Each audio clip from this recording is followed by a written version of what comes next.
আসসালামু আলাইকুম। প্রজন্ম ৭১ নিউজ থেকে আপনাদের সকলকে জানাই স্বাগতম। আপনাদের সঙ্গে আছি আমি হাবিবুর রহমান হবি।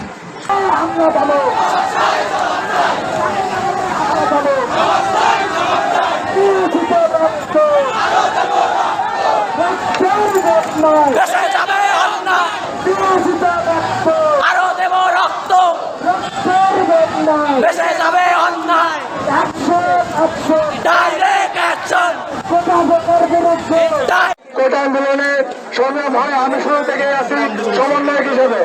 কিন্তু আমাকে গত পরশুদিন সন্ধ্যায় কিছু ছাত্রলীগের পান্ডা এসে রুমের মধ্যে অতর্কিত আমাকে খুব হামলা করে এবং মারে, এমন ভাবে মাথায় মারে আমার 2 দিন ধরে মাথা ব্যথা।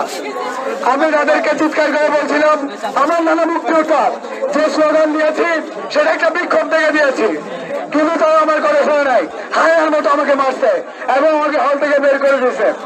আমার ভাইকে রংপুরে মারছে, আমার চিরাঙ্গে 2 জনকে মারছে। আমি এটা বিচার যতক্ষণ না পাবো ততক্ষণ আমি রাজপথ ছাড়বো না। কিন্তু আমি আমার দাবি এবং তাদের বিচার যতক্ষণ হবে না রাজপথ ছাড়বো না। আমি আমার বক্তব্য এখানে। শিক্ষার্থী আমি মুক্তিযোদ্ধা পরিবারের সন্তান, কিন্তু আমি এই বৈষম্য চাই না। কালকে যে আবু সাইদ ভাইটা মারা গেল, তারপরে দেখে আমি আর ঠান্ডা থাকতে পারলাম না। আমার কলেজ থেকে যদি কোনো সমস্যা হয়, যতক্ষণ না দেশে করে প্রভাব পড়তেছে ততক্ষণ সরকার আমাদেরকে দেখবে না, যশোরবাসীকে দেখবে না। আপনি বেনাপোল পোর্ট 2 দিন বন্ধ রাখেন, বাংলাদেশের অর্থনীতিতে অবশ্যই প্রভাব পড়বে।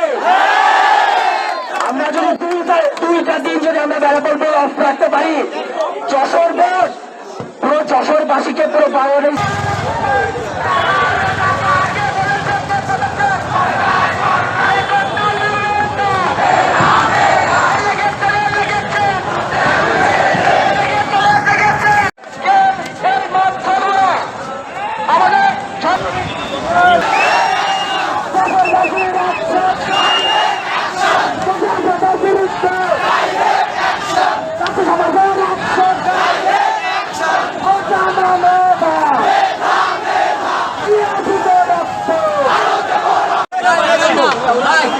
ওই সাইডে যায়, ওই চলে যায়, নারীরা এই সাইডে থাকে। আপনি আমার কথা বুঝে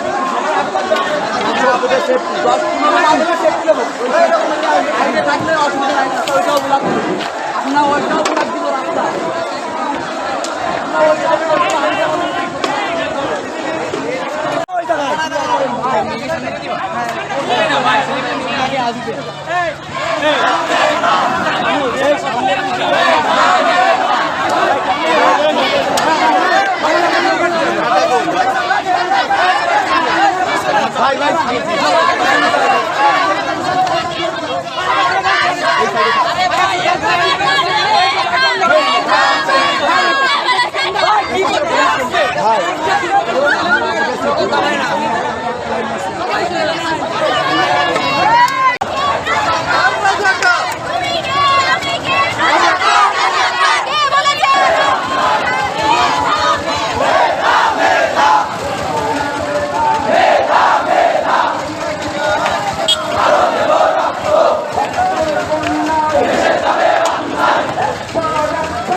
শুরু করছি প্রায় আমরা নির্দিষ্ট করে বলছি না, আমরা পরিস্থিতির কারণে, কিন্তু আপনারা রুট গুলো বোঝেন। এই যে ব্যাপারটা, সময়টা 11-12টা আপনারা ফেসবুক এবং কেন্দ্রীয় ভাবে যে কর্মসূচি পালিত হয়,